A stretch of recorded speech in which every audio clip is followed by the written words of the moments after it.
this is the rest of the story of Joseph. Now, Joseph had a big problem. One day, he was living in a house where he was the favorite son.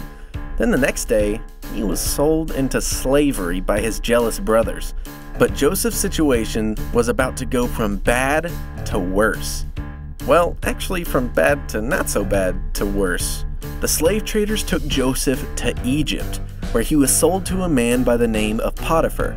In Potiphar's house, Joseph started off as a normal slave. But Joseph was such a good worker that Potiphar soon put Joseph in charge of his entire house. So, even though he was a slave, things were starting to look up. And then she came along. One day, when Potiphar wasn't around, his wife tried to get Joseph to do things with her that were wrong. But Joseph refused, and this made Potiphar's wife mad. Like, really mad. So mad that she got him thrown into prison. First the pit, now this? Joseph's getting thrown into a lot of things. But even in jail, God took care of Joseph. Soon the guards saw the same thing in him that Potiphar did, and they put Joseph in charge of the whole jail. So if Joseph was in jail, and he was put in charge of the jail, why didn't he let himself out of jail? Anyway, when he was in jail, two of Joseph's friends had dreams that they told him about. Remember how Joseph can interpret dreams? Well, that's what he did for his friends. It was good news for the king's servant. His dream meant that he was going to be freed, but not so much for the baker. He was going to be killed. What could a baker possibly do to deserve to be put to death? Did he burn the king's birthday cake or something? Anyway, everything that Joseph said would happen actually happened. His friend, the king's servant, was soon out of prison and back serving the king. And the baker, well, let's just say he baked his last cake.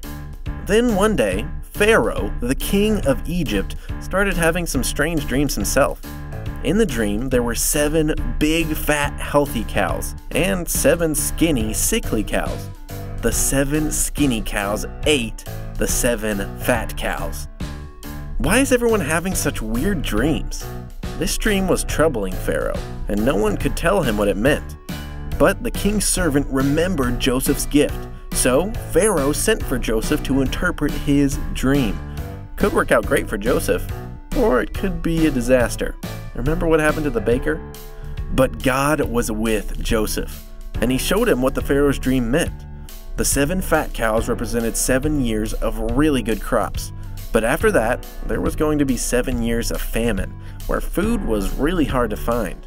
Pharaoh was so impressed with Joseph that he put Joseph in charge of all of the food in Egypt.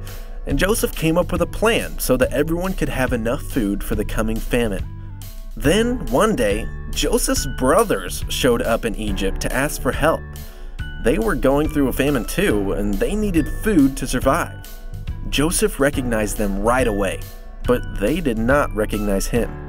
When Joseph saw his brothers bowing down before him, he knew that he finally had a chance to get revenge on the very people who sold him as a slave. But instead, Joseph forgave his brothers. He invited them all to come live with him in Egypt. God took care of Joseph and used him to save his whole family. Even when things were at their worst, God still had a plan and a purpose for Joseph's life. The end.